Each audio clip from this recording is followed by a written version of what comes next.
अगली बड़ी खबर आपको बता दें,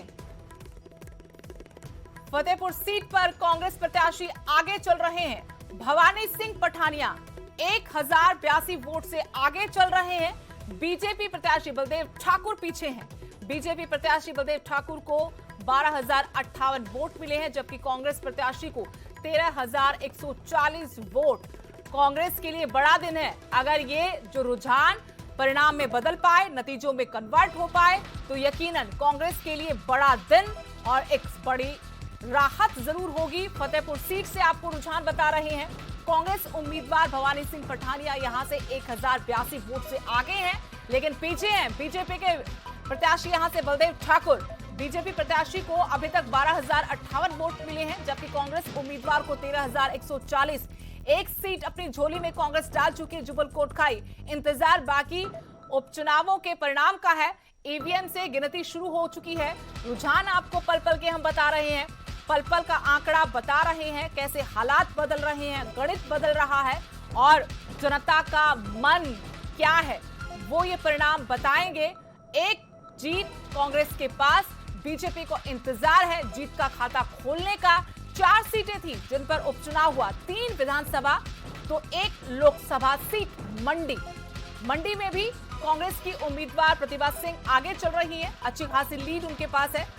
हालांकि अभी गिनती काफी पड़ी है, कुछ भी हो सकता है, नतीजा पलट भी सकता है।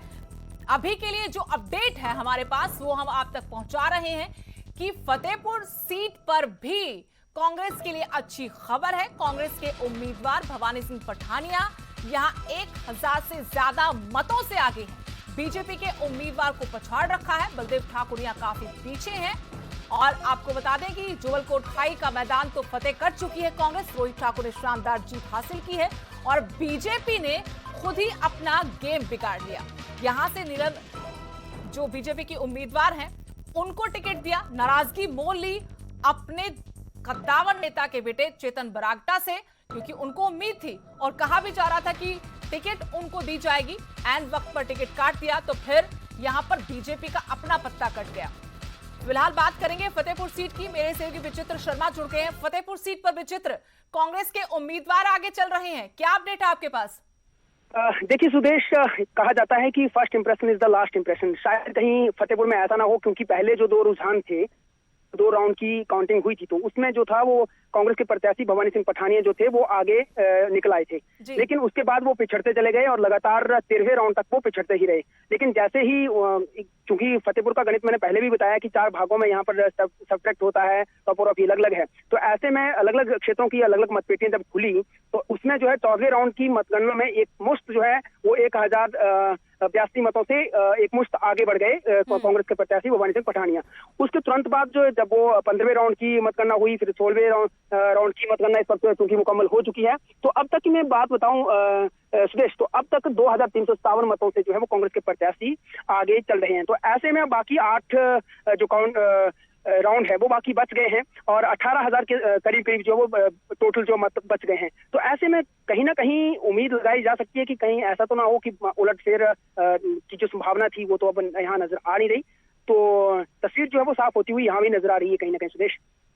लेकिन ये तो तस्वीर है, ये क्या कहानी कह रही है, हम उसके पीछे जाकर समझना चाहते हैं, वो विश्लेषण चाहते हैं, ताकि ये पिक्चर जो है अच्छे से साफ हो जाए कि अब जो ये मैंडेट है, हालांकि अभी रुझान है 1 सीट से मैंडेट आ चुका है, जो ये मैंडेट है क्या कहता है? ये सत्ता का सेमीफाइनल है विचित्र, और इससे तय होगा कि अगला विधानसभा चुनाव जो अगले साल होना है उसमें क्या हो सकता है, क्या रणनीति किस पार्टी की होगी, कितनी मजबूती के साथ कौन चुनावी दंगल में उतरेगा।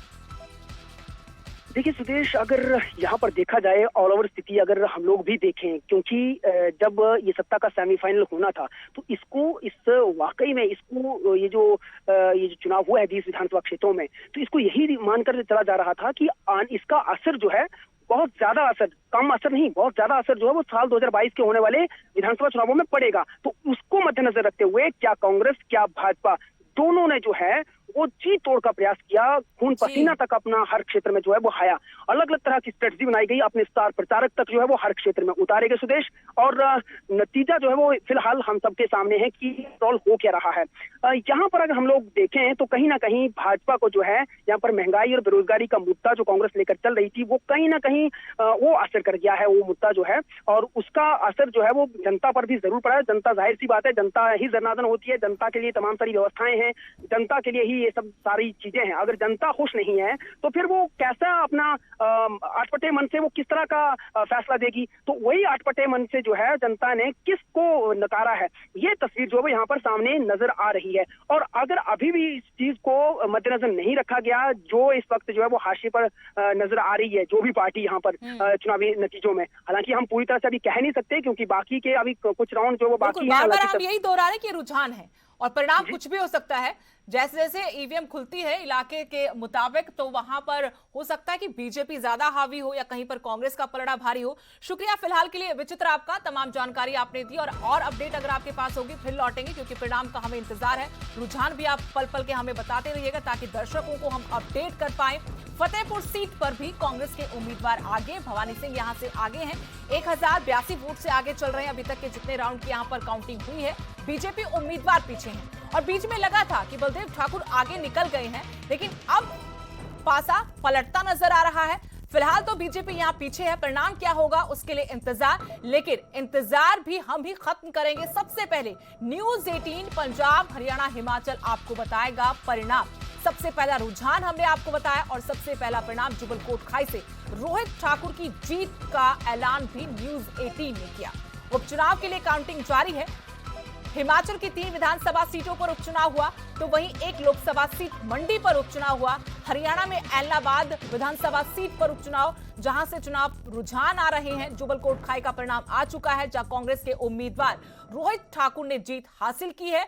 बड़ी जीत है, बड़ा संकेत है, इस जीत के मायने बहुत है। और सियासी राह क्या होगी, बीजेपी कांग्रेस की आगे चुनावी दंगल कैसे लड़ा जाएगा अगले साल, वो काफी कुछ निर्भर करेगा सत्ता के सेमीफाइनल के रिजल्ट पर। वो रिजल्ट हम आपको बता रहे हैं। मंडी लोकसभा सीट पर भी कांग्रेस के लिए अच्छी खबर है, जहां पर कांग्रेस की उम्मीदवार आगे हैं।